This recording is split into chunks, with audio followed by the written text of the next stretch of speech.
سلام كم يتخونو كبراتنا كبران تخاتلتي تقراي برودكاست سربيس نعلة حاموس عسرت خلت سنة خلتشن عسرت شعاتنا متمرت استدالو عادشتن اقدستن حابريتاتاتن هو لايك شير سبسكرايب مقوار كتكاتولنا بخبر بمعدامنا بزرزراتهم كنسقاقركم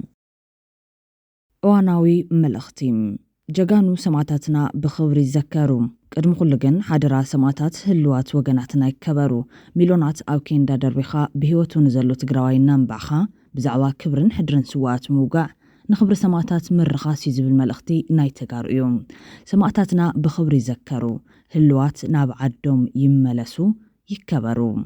حيث قريبنا دا نودع خطيتنا همشي كرمت تا خرمنا دا نموت لنا انت تميت يموت اللي سمتها بجزا 3-4 زي ما تسب يلن تودي يسب يموت اللي حيون اي خرمن تموتوا قيمينا وتحاولنا نقول من تخيلوا عاقن لعمر بينا لو تميتنا اكثر لنا أصغرنا إن نحن عدنا نفنرنا جزانا بطانا صرنا عدنا فوبيلو ولا صح نقول عدنا تمازلت وقنات زجمر ووفري أكل تجورا خوينو شتو كسب زوج حيلهم كقصلو تحتيتهم قطعة مازلت مجن فعلو سعيبو خلت توسن تأكلات تحطون من لاس كم زت تسمعوا بعندبتهم الرجاجي تعملهم بخالي وقن تاريخوي على توفر على لا يذكر لهم كينات تقراي كلها جونوسايد كفتزم بابي أحمد زت تتأجى مخانو زقالع منيستر سلام نبر تايي دندا انت قتلو مني مسايكي يقبر زوالو خالي مستر أو تيولهم مناسي تقراي كلتا جنرالات تقراي تبايسهم دحرم بهالو استفتر سمعيت كاستوهللو لبوا قريب لهم بخالي زينا كينات إسرائيل إيران أمونغو إثيوبيان إيرتران نزلالي جنور سقات كم زلوات أتقليج لهم ጉዳይ ጽምዶ አካታይ አርእስት ኮይኑ ኣብ ዝቕጽለሉ ዘሎ ወቕቲ ስነ ጥበባዊ ፍረሰላም ሙሴ ተዓዊትሉ ተባሂሉሎም ኤርትራ ክትለቅቕ ከም በሓድሽ ተሓቲታላ ኣብ ሰዓት እዚ ጸብጸባት ትግራይ ብሮድካስት ሰርቪስ ናይ ዚኣቶምን ካልኦት እዋናዊ ዝብልናዮ ምዕባለታትን ብዝርዝር ከነዳሕስሰኩም ኢና ምሳና ጽንሖም بقدامنت تاريخ وعلة وفرالو لا يذكرلهم جاقام تقراي ششو صلاتي عبد حرناي شمون توارح وقت عام الشمس طرف دماز وزح كفال تقراي قديفهم كهارمو زقورلو وفر تصفى حدنتن عوتن تقراين تقارون وفر علولا بلعو الحابن يذكرلهم أما زقاب تاريخ كابست سندو قبنات هنزار سباونت كامونغوتوم زخف وزدقاس قبن زرمتنات تقراي استفدت من لا عام تخلتشن عسرت سلسن كتزازم ورح سنة برح سكرامات تسنيا مساعتوت نلعلي شدش دورحي عبرخاتات كقال سوزن تقادل تتصفى تقراي زبراؤو سرحيتاتهم أبرخهم كم تمالي سنة عسرت حدا خلتشن عسرت سلسن عام تمرت ليت ساعت عسرت حدا مبل عسرت حدا كفلسراوي تابزنا قطر شو عاد تحقوم متقعتن تولعم نعوك حجز كاب عبي عدي مبل سلسن حدن كفل سراويت باق بقيرون تمتزع قديمون أبستدال ولو متزع ورياتيوم أرمتات تقرايد ما أبشو عاد تحقوم أب أقبة نتوم ورد حيلتات قديمهم نسبة زحايلهم دمسيسهم نسترافة بمراخ عقم سراويت تقراي حافظ بل سرحيت أو كل تمعال تتفتمون دحرزي خالي من قصاص حيلتات تستعذب سراويت تقراين أقبة لأيغو أبشو عاد تحقوم كتب جميرهم كساب أقبة متيو خناتات زي تعامو سراويت إيرسرام نفسو كالحل بمرات حيلو حيزون ورق أنبام فتح ديمهم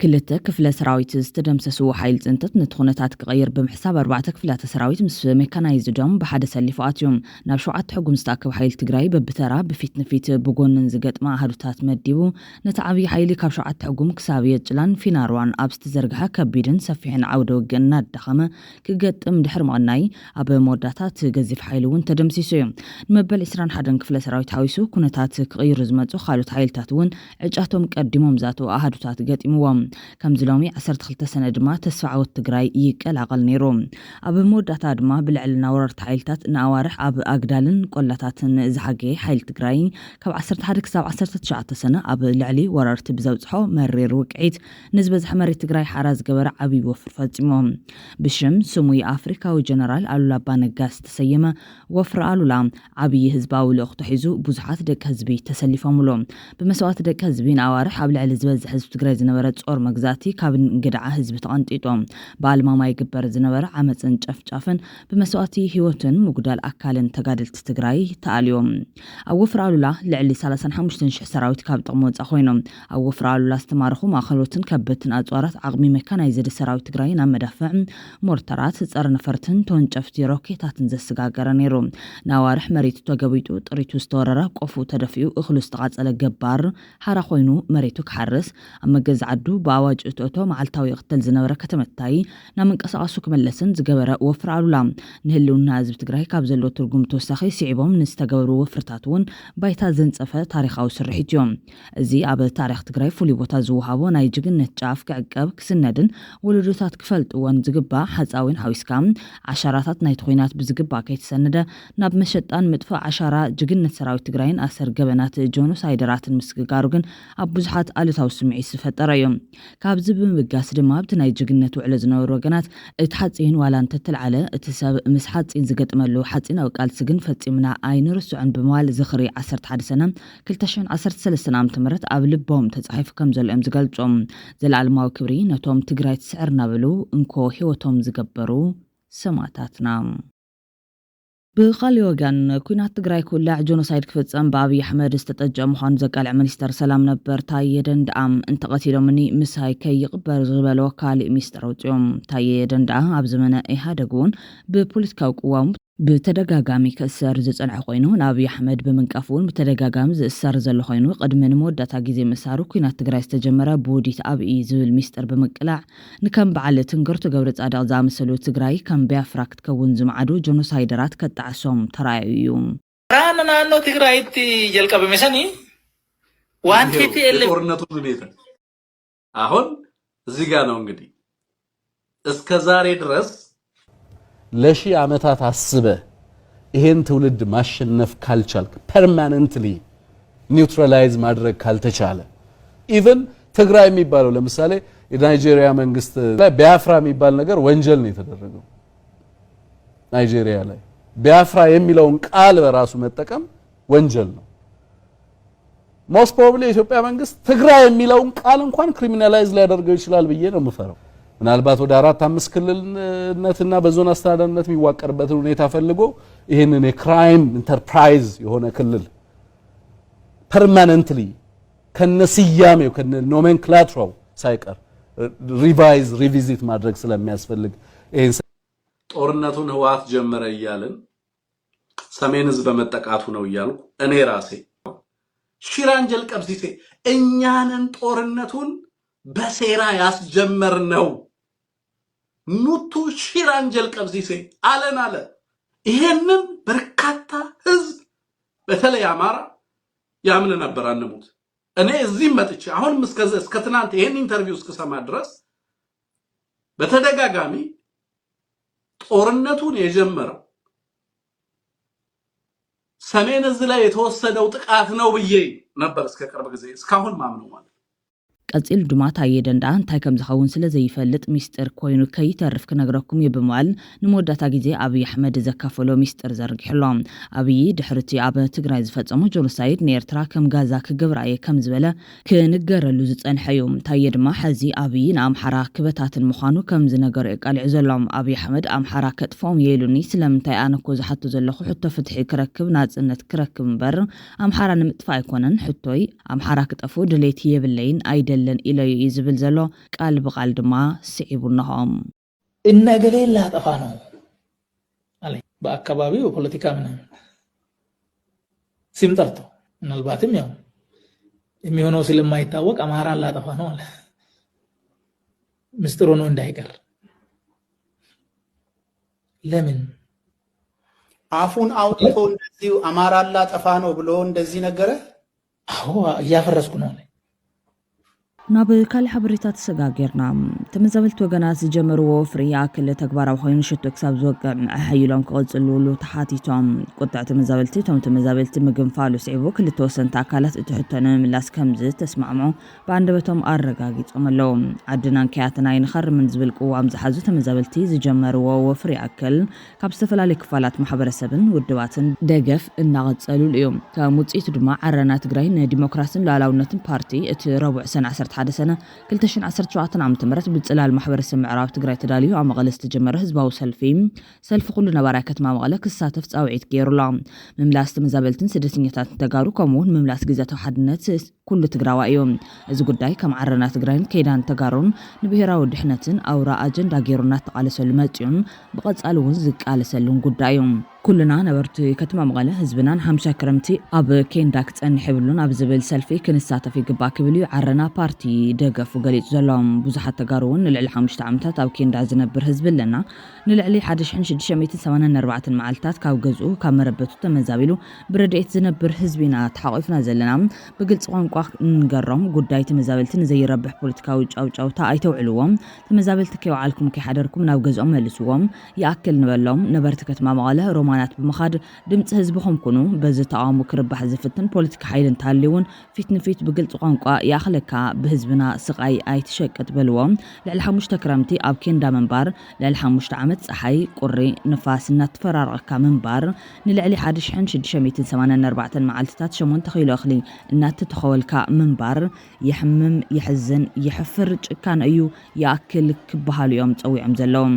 ቅድሚያ ንሰብኣዊ መሰላት ዝተባሃለ ትካል ሰብኣዊ መሰላት ድማ ተመዛበልቲ ምዕራብ ትግራይ ናብ መረበቶም ክምለሱ ንዘስምዕዎ ድምፂ ይድግፍ ተመዛበልቲ ፀጥታዊ ውሕስኖም ብዝተረጋገፀ መልክዑ ናብ መረበቶም ክምለሱ ይግባእ ዝብል ፃውዒት ብምቕራብ ደገፉ ዝሃበ ትካል እዮም ምስ ተታሒዙ ዳግም ግጭትን ምፍንቓልን ከይፍጠር ሰላምን ዘተን ክፍጠር ኩሉ ፅዕንቶ ክሕድር ዝፅውዕ ትካል ወፍሪ ንሰላምን ሓበራዊ ዘተን ከም ዘድልው ተሓሳሲቡ እዮም ኣብ ዝሓለፉ 50 ዓመታትን ቅድሚهم ብዙሓት መስካሕካሕቲ ዝኾኑ ወለዶታት ዝበረስሎምን ዝተፈላለዩ ዓይነታት ኩናትን ጎንፅን ተኻይዶም እዮም ውጽኢቶም ድማ ብርሰትን ህልቂትን ጥራሕ ኮይኑ ይርከብ ስለዚ ካብ ጎንጽ ዝርከብ ኣውንታዊ ትርፊ ክሳብ ዘየለን ትግራይ ካሊ ግጭት ከተተኣናገድ ዓቕሚ ስለዘይብላን ሓበራዊ ዘተ ብምክያድን ንሰላምን ቀጻልነትን ክንሰርሕ ይግባእ በዚ መሰረት ኩሉ ክፋል ሕብረተሰብ ጻውዒትና ተቐቢሉ እዚ በብመድረኹ ካብ መዓልትና መዓልትና ተጓሃረ ዝኸይድ ዘሎ ኣፋፍኖት ሕድሕድ ጎንፂ ጠጠው ንክብልን ሰላማዊ ዘተን ሓበራዊ ምክክርን ንክካየድ ተርኡ ክዋፃእ ንጽውዕ ክብል እዩ ብተደጋጋሚ ፀዊዑ ዘሎ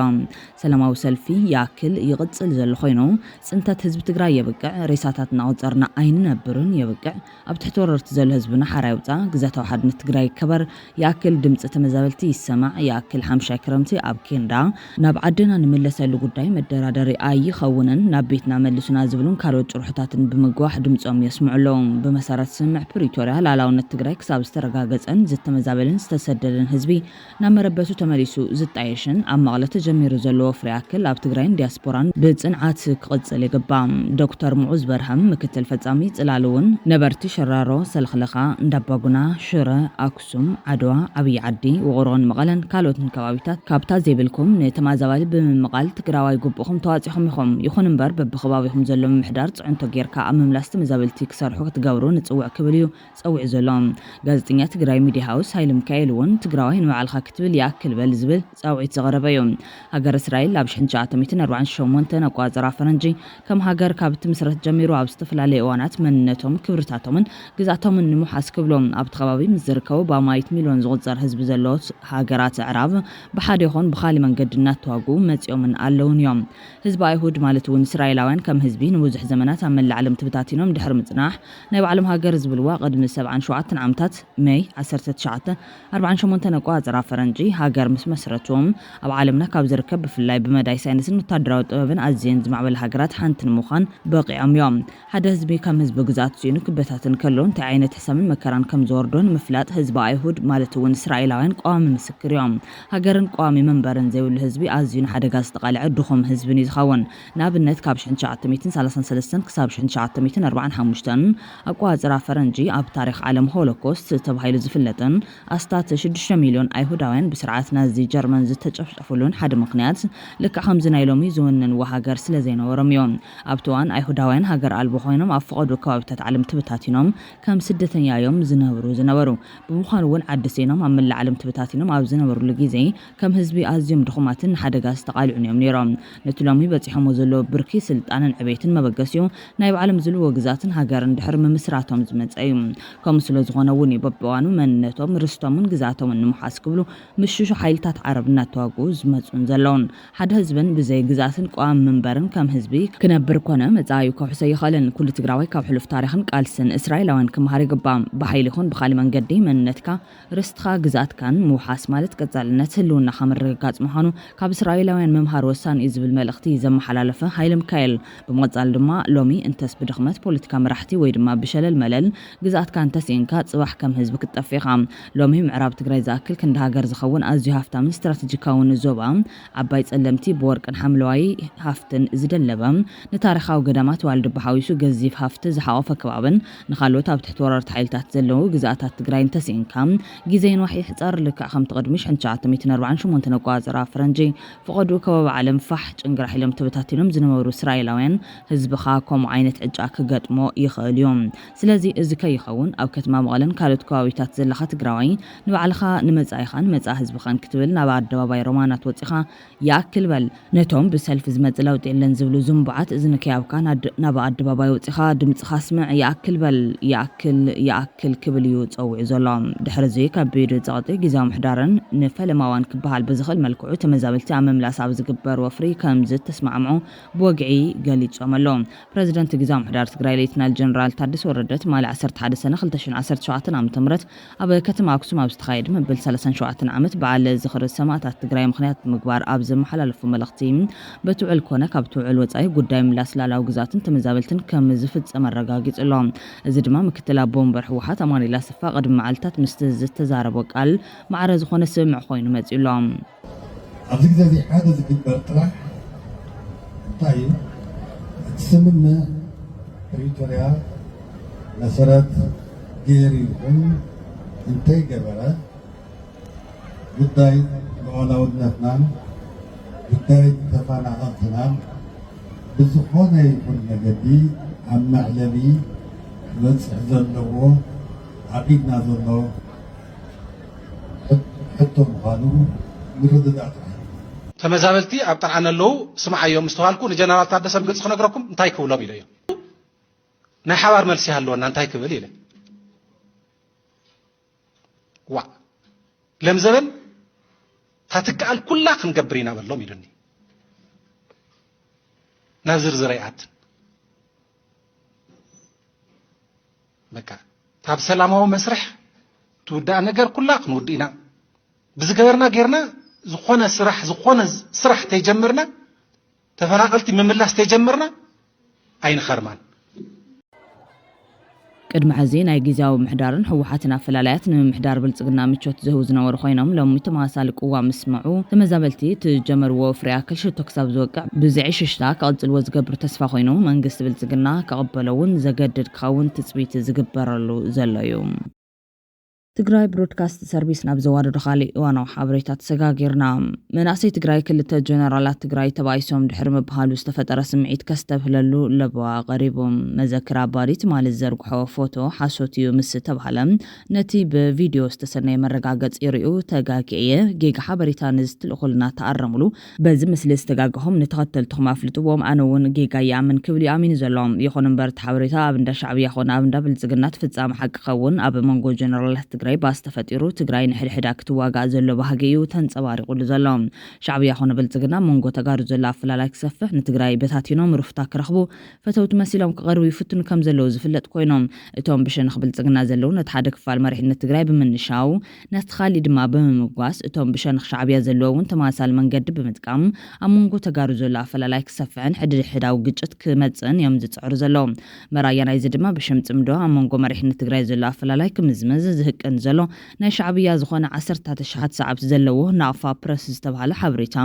ነቲ ማለ ዝነበረ ሰላማዊ ኩነታት ጀነራላት ትግራይ ጎንፂ ልኡኽ ስርዓት ብልጽግናን ኮይኑ ታደሰ ወረደን ጀነራል ምግበይ ሃይለን ክብል ኣብ ዝሃቦ ርእስቲ ጀነራል ምግበይ ነዞም ባንዳታት ትግራይ ጽቡቕ ጌርካ ጽርዮም ክብል ተራይ ዘሎ ካልኦት ሰባት እውን ተመሳሰልቲ ተባራት ሓበሬታታት ብምዝርጋሕ ኣብ መንጎ ተጋሩ ግጭት ክለዓል ይሰርሑ ከም ዘለዉ ዝፍለጥ እዮም እዚ ናይ ጎንፂ ጎስጓሳት ግን ብትዕግስቲ መንእሰይ ትግራይ ይፈሽል ከም ዘሎ ዝፍለጥ ኮይኑ ሰላማዊ ርክብ ጀነራላት ጎንፂ ከም ዝኾነ ጌሮም ከቕርብዎ ዝፈተኑሉ መንገዲ ንብዙሓት ኣገሪሞን ትምህርቲ እውን ሓሊፉሎ ግልጽን ሓቃውን መብርሂ ብዛዕባ ዛ ስእሊ ፎቶ ዝምልከት ግና እቲ ቦታ ከተማ ኣክሱም እዮም ዕለቱ ድማ ትማሊ ሰን 11/2017 ዓ.ም ዝኽረ ሰማዕታት ትግራይ ንምኽባርን ንምክያድን ኣብ ዝተዳለወ መድረኽ ኮይኑ እንታይ እዩ ኣጋጢሙ ንዝብል ስነ ስርዓት ፎቶ ናይዞም ላዕለዎት ሓለፍቲ መንግስትን ኣዘዝ ሰራዊት ትግራይ ንምክያድ ጀነራል ምግበይን ጀነራል ማሾን ስጋይ ስጋኻ ንስኻባ በዚኹን ንስኻባ እናተባሃሉ ናይ ብጻይነት ምክባርን ጭውነትን ባህርን ትግራዋይ እናርአዩን ከለው ካሜራ ፎቶ ኣልዒልዎም እዚ ተርእዮ እዩ ካምባስ ኮይኑ ቀሪቡ ዘሎ ጀነራል ምግበይ ግን ብጻይ ታደሰ ወረደ ምሳና ሙዓሊ መስገን እታ ሕብረትና ኣሕሪቃቶም ግዲ ባልዑለው ኢሎምና ኣይትኸውንን ያ ክብል ኣብ ምረቓ ፊልሚ ንሞት ሰዓረት ዕሸል ኣሃዱ ተዛሪቡሎም እቶም መራሕቲ ኢትረፍ ሕዚ ዘይተባሱ ሽሕ ግዜ እንተተቀያየሙ እውን ናብ ሕድሕዳዊ ግጭት ብዘይ መምርሖም ብተደጋጋሚ ኣብ ጉዳይ ትግራይ ብሓባር ከዓስሉ ጸኒሖም እዮም መርኣያ ናይዚ ድማ ብ1993 ዝተፈናጨለ መሪሕነት ህወሓት ድሕሪ ኣብይ ኣሕመድ ናብ ስልጣን ምምጽኡ ተዓሪቖም ክሳብ ኣብ በረኻታት ትግራይ መሪር ቃልሲ ከም ዘካየዱ ዝፍለጥ እዮም እቲ ሕዚ ከይተባሰ ተባይሱ ዝበሃል ዘሎ ጀነራል ምግበይ እውን ምስቲ ሕዚ ዳግማይ ብምኽንያት እቲ ኣብ 15 ጥሪ ዝተመሓላለፈ ውሳነ ኣዘዝ ሰራዊት ዳግም ናብ ዘይመቀዳው ኣትዩ ዘሎ ኣይተስያ አብርሃም ኩናት ትግራይ ክጅምበር ከሎ ዝማያይጥዎ ኣብ ዋን ኩናት ዝነበሮም ርክባት ዝምልከትን ድሕሪ ስምዕ ፕሪቶሪያ ከምዚ ብምባል ከመስግኖ ተሰሚዑ እዮም ኣብ ፀረ ተጋሩ ዝተገበረ ናይ መኸተ ቃልሲ ሓጋጊ ዝናብ ዘይተዘይነብፅሑ ናይ ምወፅሕ ሓደ ግዜ ቁርብ ይኸብደና ነይሩ ምናልባሽ ኣብ መንጎ 4 ወርሒ ምስ ገበርና ሓደ ዘረባ ተዛሪቡ ነይሩ ኣብ ደገ ዘለኹም ኣሕዋትና ምንቅስቓስ ጀሚርኩም ኣለኹም ይቕኒልና ግን ምናልባሽ ዝኾነ በእምነትና ተቃሊስና ከም ንዕወት ግን ዝኾነ ለውጥ እንተመፅዩ ኣባና በተለይ ኣብ ትግራይ ዝነበረ ናይ ፀጥታን ናይ ፖለቲካን ኣብቲ ኢሊት ዝበሃል ሓደጋ እንተመፅዩ ሓደራኹም ትግራይ ምስ ደቅኹም መፅኹም ብዓዲ ዓዲ ግበርዋ ይብል ነይሩ ምክንያቱ ብሂወት ምጥራይና እውን ርግፀኛ ኣይነበርን ሓቂ ንምዝራብ ስለዚ ክንገብሮ ንኽእል ኩሉ ብምግባር እታ ሻባት ትህልወና ናይት ህዝቢ ኣካል ኮይንካ መቕፀልያ ነይራ ግን ኣፍትረት ቃልሲ ብዙሕ ነገር ኢና ዋህሊና ምሂሮምና ኣብቲ ኣጋም መወዳእታ ናይ ጥዕና ፀገም ስለ ዘለዎ ስየ ምሳና ክመፅእ ኣይከኣለን ኣዋጊዕና ኢና ነዊሕ ሰዓት ኣብ መሰቦ ወፂና ኣብ መኪና ኮይና ብዝርዝር ኣዋጊዕና ኢና ወሲና ዝኣቱ ምዃነ እውን ኣውጊዐ ዝሃብካና ኣድቫይስ ሻውን ብደንቢ ኣብ ልቢ ሕዲረ እየ ንስኻ ግን እንኳዕ ከድካ ምንም በቲ ዝነበረ ምንቅስቓስ ምንም ክትገብር ኣይትኽእልን ሓቂ ንምዝራብ ተው ኮንካ ትፃወቶ ተራይ ዝሓቢ በዚ ኣጋጣሚ እዚ የደልዩ ሕዚ ብዝተፈላለዩ ኣካላት ናብ ግጭት ከኣትዉ ዝድፍኡ ዘለዉ መናእሰይ ትግራይ በቲ ሕዚ ሒዞምዎ ዘለዉ ናይ ሰላም መርገፂ ብምቕፃል ኣብ ረብሓ ዓዶም ብሰላማዊ መንገዲ ክቃለሱን ደም ናይ ዝኾነ ወገኖም ከይፈሰሰ ዘብዕታት ኮይኖም ክሕልዉ ከም ዝግባእ እዩ ዝሕበር ዘሎ ኣብ ጉዳይ ናይ ምብራቕ ኣፍሪካ ኢዳ ተእቱ እያ ካብኦም ኣብ ትግራይ ኣብ ዝተገብረ ናይ ዘር ምጽናት ኩናት እዋን ኣብ ጎኒ ኣብይ ጥደው ብምባል መሃጀር ዝበሃላ ድሮናት ዕጢቃያ ነይራ ተሎ ክልቲአንስ ኣብ ሓደ ጉዳይ ኣብ ናይ ጉዳይ ትግራይ ተሰማምዐን ፀረ ትግራይነት ተሰማምዐን ነይራ ምክንያቱ ታይት ትዋና ነገር ናይ እስራኤላውያን ሂስቶሪካል እውን ማለት ሂስቶሪክ እውን እዩ ናይ እስራኤላውያን ሂስቶሪክ ይዝለካ ኣለኹ ሓውዜን ብናፓል እንትድብደብ እንተሎ ብክላስተር ቦምብ እንትድብደብ እንተሎ ታዋና መቅረቢት ዝነበረት እስራኤል እያ ኩናት እስራኤልን ኢራንን ኣብ መንጎ ኢትዮጵያን ኤርትራን እንፅላል ዝነበረ ስጋት ከም ዝለወጠ ተገሊጾም ኢራን መብዛሕትኦም ናይ ኒኩለር መድባት ተደብዲቦም ዳርጋ ካብ ጥቕሚ ወፃኢ እንትኾነ ኣብ ፎርዶ ዝርከብ ኣብ ትሕቲ ጎቦታት ክሳብ 80 ሜትሮ ዝተቐበረ ናይ ኒኩለር ማእኸል ግን እስራኤል ዋላ ብተደጋጋሚ ትደብድቦ ካብ 2.5 ሬክተር ስኬር ዝዕቀን ምንቅጥቃጥ መሬት ወፃኢ ዝደልይዎ ዕንወት ከምፅእ ኣይከኣለን እቲ ከቢድዎም ዘሎ ምክንያት ድማ እስራኤል ትጥቀመሉ ዘላ ቦምባታት GBU 28 ዝበሃል ካብ 6 ሜትሮ ትሕቲ መሬት ጥልቀት ክኸይድ ዘይምኽኣል ነዚ መፍትሒ ዝኾነ ቦምብ GBU 57 ዝተባሃለ 13600 ኪሎግራም ክብደትን 6.2 ሜትሮ ንውሓትን ታሕቲ ክሳብ 9 ሜትሮ ሰርሲሩ ዝወቅዕ ውፅኢታዊ ዝኾነ ቦምብ ኣብ ኢድ ኣሜሪካ ጥራሕ ይርከብ ነዚ ቦምብ ከንቀሳቐስ ዝኽእል ብክልተ ስፕሪት ዝተባሃለ ቦምብ ተሸካሚ ነፈርቲ ጥራሕ እዮም እዚ ቦምብ ንእስራኤል ይወሃባ ኣይወሃባ ዝብል ኣብ መንጎ ደገፍቲ ትራምፕ ኣብ ክልተ ከፊልዎም ይርከብ ኣብ ማእኸል እዚ ድማ ኣያቶላህ ከመኒ መልሲ ንመራሒ ሕቡራት መንግስታት ኣሜሪካ ዶናልድ ትራምፕ يبلون إيران نا أمريكا وتدراو إيداتاونت كجمت زي خل جبر ملسي كنهبين عيلوم بتماسالي إيرانوين إيجز هو يكونن بموال ناي بريزيدنت ترامب بزي كده مخونت إيدهابو زبلنت يقولون إذن إسرائيل إيران كناس ننا إثيوبيان إيرتران سجات كقلل كم زجبريم تعذبت زجال تزلون شعبية بتسمد زامنو قالنا يتجري أكلاتن كابتومنا إيران وكلنا حدا يوم تحزيع بما خلي مبرز كيزلون إسرائيل إيران قد موتيت نتقنياتو أبزوان تجري كيد تقراري بزنورة كنات إيرتران بتحسون ملكعن عركو سنة يزبلو تنتيم أبو نايمو داتا كونتات كينت سارة منم أبزي كواوي توشح زبل نجار يهلون كل نجار عزيز تأثر يوم تناي إسرائيل إيران كينات كاب نحسبون العلي نعنا نتقرأ قرب يوم من الباتون متعينا زوسن أوداد أبزي قدس عبي قطناوي من الباتون عالماوي ناي حيل مزبعي كفتر بحفشا ناي تقطنا كارسا ناي حيل ميزان نسل الفن كأي حبحري بفلايد ما خلاي مبران كأرنا أفريكان زناقع زغير تاريخا في تسامي كخون قبل يوم زقالت وزلوم زوم تقارو تنتنتو سخم أوناتنا قدين تنمتو سرعات سات 4 قيلوم حاولتي عدهالو بورت سودان وزتا كل أفاق في تآتن سناتن مالتون وزي تتبزلا دحر مززام تخينات بوزح نجار ماليسوس تحواوس قلبت بتوزوات يزمسلوم نتم دحاويسو كل نجار كم تزنورون انفلتون زي قصل يخل يزبل خوينا إيران بتربز حوان تتنبركهم تنجنا فراون سعيبان كشمر الرأيان تمليسات ترقم زلو قطنا وحايلي خوينات وزي تمثلا اتبحتاو بلج زنورو تدرع عغما زيز الدخمن من قد عراقن ليبيان حادلات تجمرون يزمثل زبل تعزبتون بمكفال أنفتتي أبسماي تقرين تسألالي زنورو دبنا وكيناتون كالي ملكك حزي خاليوم اتهم مرحتنا كونتات قمقمو من أسلالفهم بجيزي يعريدوس أبدرك انهم تسانيعهم مسزودق يودكم شعبي خنتايو يوسن حبيرنا نورئي كون نيران كاب حزب الله زغرب مشارختي أين برنموم أتقيتهم دا يرئيو علون كابت مالي بزح نجار استمهاري مثلني اتناب قرطوان تلال كون أز حسوازنا ورحيالاتنا بحال تعدتات روسيا تشاينا ون تقعن حزانيين متس زبلا زلوام تقراي لبام كونتات زردان تعزاز أفاين مريحنة زدلي حزين يروم كمت ريخون زبل حتى بمغرب دمام كوينات يرحق لنا يلوم اللوم كالوتو قنات دما إيران دبداب مسايلات أبلع لإسرائيل نفت أمتيام إسرائيل دما حموسن عربن تتصبين زغورلن تبللا حيل بحر انجليز فرنساين امريكا ناب ايران قص يصقعلوا برغص حدش كستاتنا مفتار عدللهم ناب ايران زخون يكون حاجز كياتو كبيبن علوا بفل امريكا ابتوجن مستاف بطعم تهصلا نشتي مخنيات طرحات تصبزلا يبللهم شوليخم زوت حاوريتات كم زحبر ودما امريكا مولو مدلوات ازازيما ناب تخوينات نمتاو ناي ساعات افلالاي طرح يقريوا زلهم من البات حموسن عربن سربرايز بحال زلو امريكا طالقا بمتاو بتنساتون نو بلوك بوستر زبال 300 متر كونكريت سرسيرو تحت مرزاتو أب حمد ما 220 متر سرسيرو زاتو تأمرنيا بومبام من قطقات مريت زفتر أمريكا طرح ببحث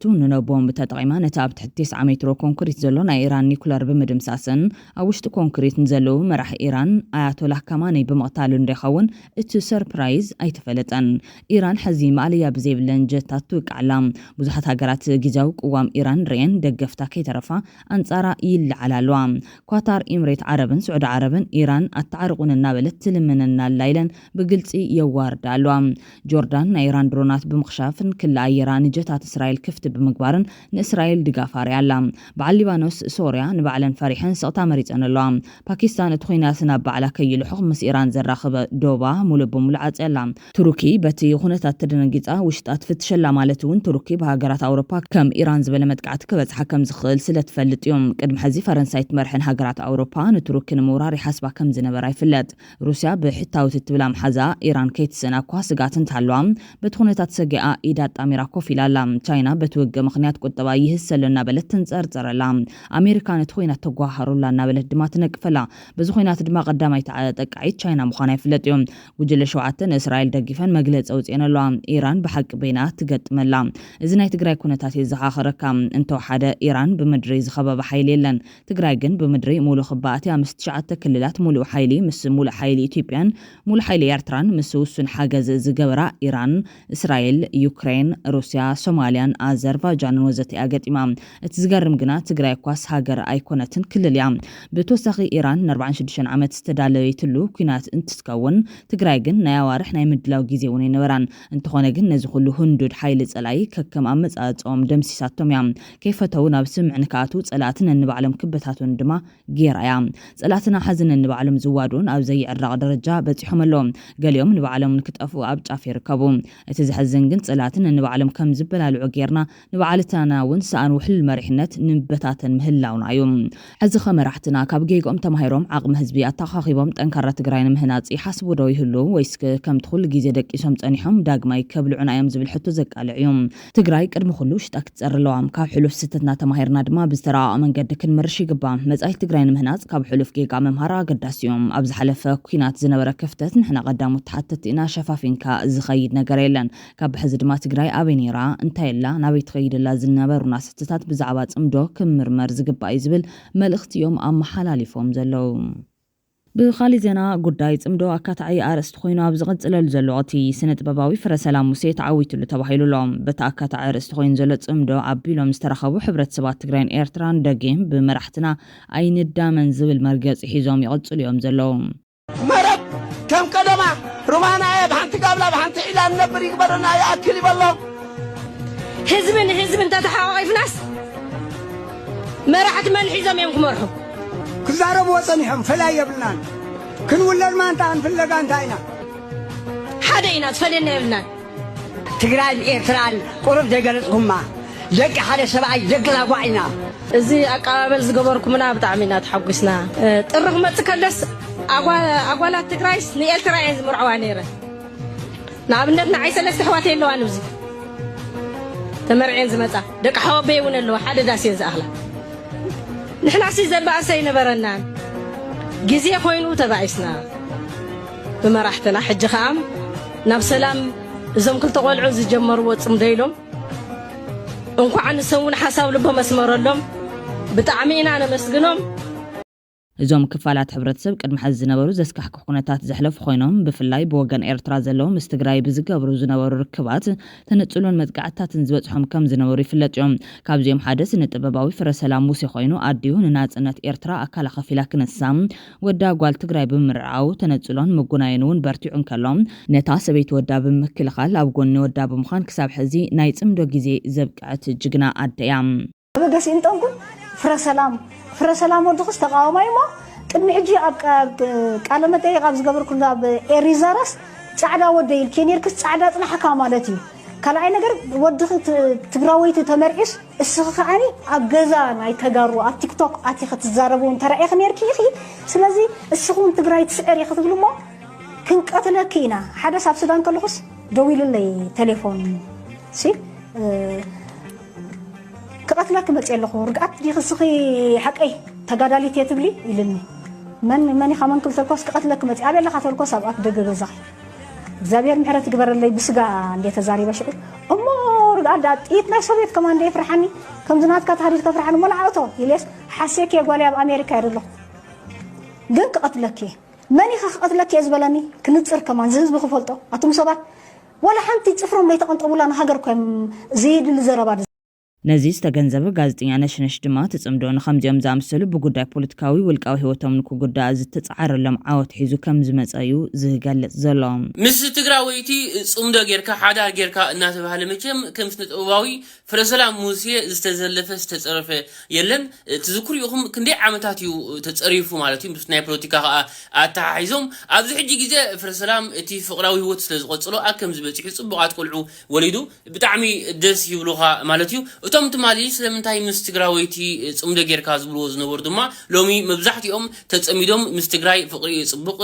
ናብራ ጽቡቅ ስለምንታይ ምስ ትግራይ ንባኣስ ኩብሉ ይስምዑ ኣሎ ማለት እዩ ፍረሰላም ኣፍቲ ግዜቲ ነትናቶም ዘረባ ሰሚዑ ወይ ደቃ ሃገሬ ከም ዝብሉንለው ኢሉ እንተ ዘንሰሓም ነይሩ ንዓኣ ተዝገድፋ ነይሩ ሎሚ እዚ ዘለዎ ጽቡቅ ህይወት ምስ ደቁ ኣይ ምረኸቦን ነይሩ ማለት እዩ ዛ ቪድዮ ስራሕ ኣለኹ ኣጋጣሚ ናይ ፍረሰላም ምስ ደቁ ትማሊ ቪድዮ ስለ ዝረኣኹስ ደስ ይልኒ ዋይ ፍረሰላም ሳብ ደረጃ በጽሒለ ደስ ስለ ዝበለኒ እዩ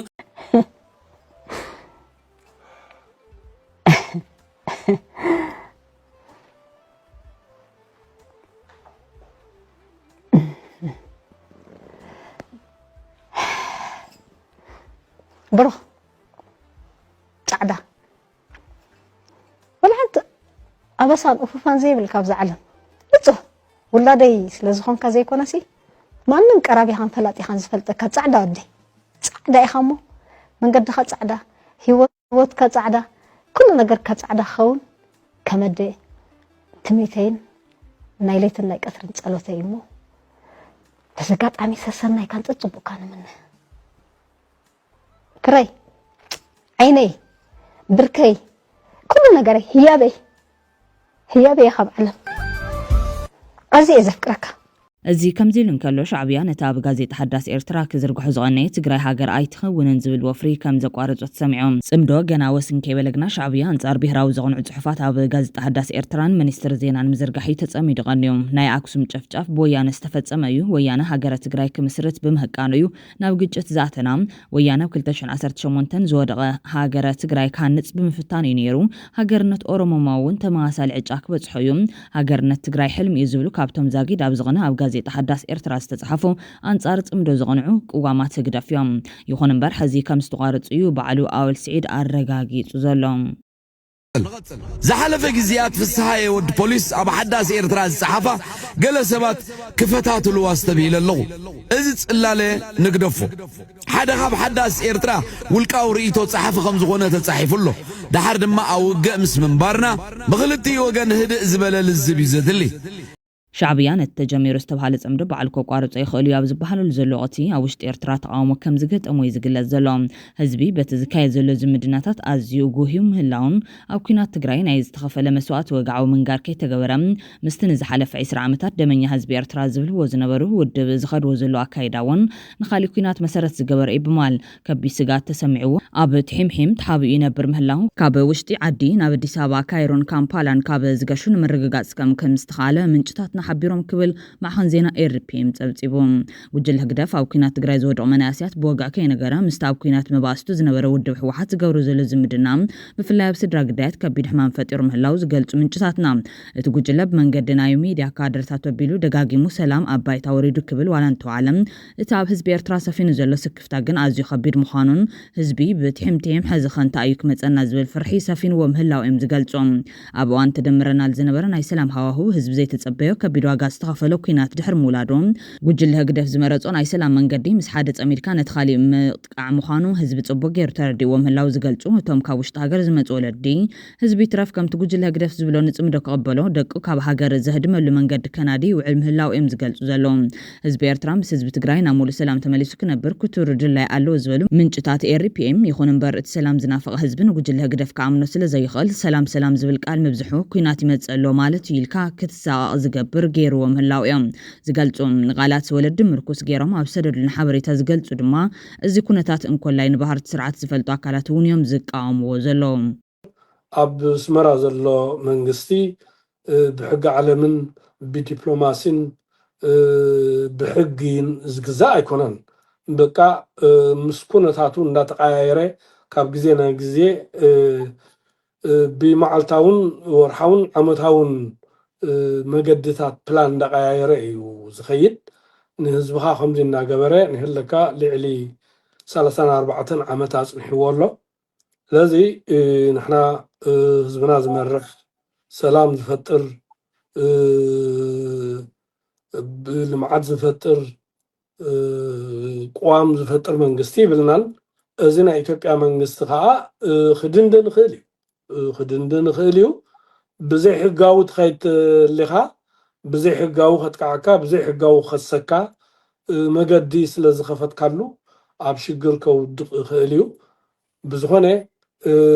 ناب كوينات كمرح زخيل أزماميا خمزرلو ناي إثيوبيا بقلسي ناي أفدقى بحر مدلاي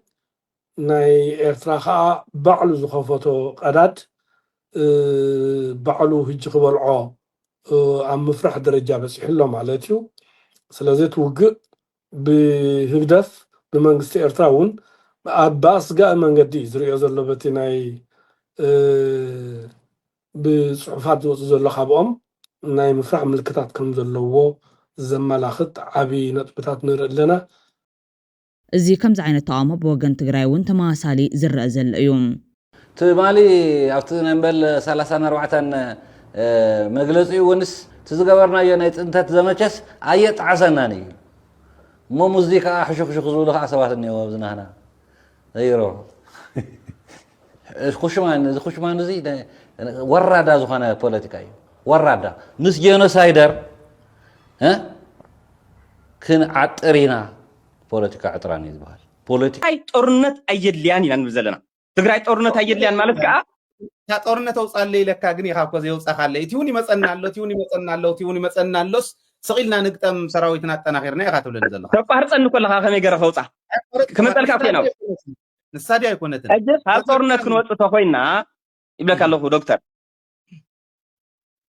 ስሩዕ ዝኾነ መንግስቲ ትግራይ ግዜያዊ ምምሕዳር ዝመርሖ ምስ ገረባውትና ፌደራል መንግስቲ እውን በታ ውዕል መሰረት ዝፈልጦ ርክብ ንግበር እያ ካሊእ ይብላ ምስ ፌደራል መንግስቲ እውን በታ ውዕል መሰረት ሓምዘቕዘቕ ተይኮነ ርክብ ንግበር እያ ምስ ኤርትራ እንገብሮ ዘለና ርክብ ንመንግስቲ ኢትዮጵያ ቅርብ ዘብል መልክዑ ንዓና እውን ናብ ዘይኮነ ፋላሲ ብዝእቱ መልክዑ ተጋሩ እውን ኩላህና ዘይምሰማማዓሉ ኣብ ክልተ ተገሚስና ገሌና ምስ ብልፅግና ገሌና ምስ ሻዕብያ ገሌና ከዓ ማእኸል ደው ኢልና ኣብ ዘለናሉ ኮይንካ ፅምዶ ምፍፃም ንትግራይ ሓይላ ኣዳኺምካ ናብ ሰለስተ ማእዘናት ከፊልካ ስለ ዝኾነ ካብ ሰላም ክነምፅ እንተኮይና መሰረትና ፖለቲካዊ ውሽጥና ኢና ክንረጋጋእ ዘለና እቲ መሰረቱ ፖለቲካዊ ዘይምርጋእ ውሽጢ ስለ ዘሎ እዩ ሻዕብያ ዝብለፀልና ዘሎ በየነ ገብረ እግዚአብሔር እውን እንተኾነ ቶም ሎሚ ካብ ኣብይ ኣሕመድ ስጋት ለና ዝብሉ ዘለዉ ኣካላት ሸርሒ ሸዋውያን ፈሪሱ ሸርሒ ጥልያን ፈሪሱ ንዝብሉ ኣቦታት ኣብ ኤርትራን ትግራይን ክንደይ ዓመት ድዮም ስልጣን ሒዞም እንታይ ኮይኖም ዘየፍርስ ወዳ ክብል እዩ ዝሓትት ስለዚ እዛ ፅምዶ እዚኣ ንሪኣ ኣለና ኣይኮነን ክትመኻኸር ኣይኮነን ክትዘራርብ ጓይላ እውን ብፈቃድያ ኮይና ዘላ ሳዕሳዒት እውን ግዜ ሒዝካ እያ ኮይና ዘላ ዝርዝር ሓበሬታ ኣለና ኣነ ብዚ ስለ ዘሎ ንደልዮኹም ኮነ ፅቡቕ ነይሩ ኣበይ ሞ ይኸውን وفر تخل كون أبي مو كوا حليفو جيجاز وهارت انتنال السنتايو شرح شواويان فريسو شرح طاليان فريسو زبالا وا طاليان قد ميتن قالن عامت اندحر فليكوا ابوتات كا بإرترا ابوتات كا بتግራይ كندي عامت ديم سلطان حيزو اخوينهم زي فرسو شو نخسلو طاليان نخسلو غزي بكعي بتبعت ابوتاتنا نخسلو غزي يجي ابوتاتنا نسعرولو غزي يجي سوفيت فريسا يبيلف انت بيلف ناي دنب بمقال اغاطيمو عبي عدن يمرخيو نطليان كاب كخسو نشوا كاب كخسو سلطانا بيدو مينيرو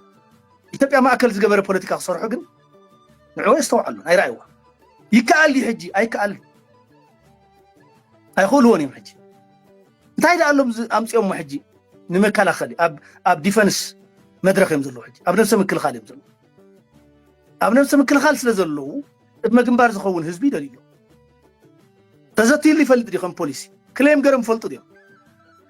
ጢልያን ፈሊና ኢሎም ከምኡ ገይሮም ፈልጡ ዲዮም ሕወሓት ይኹኑ ሻዕብያ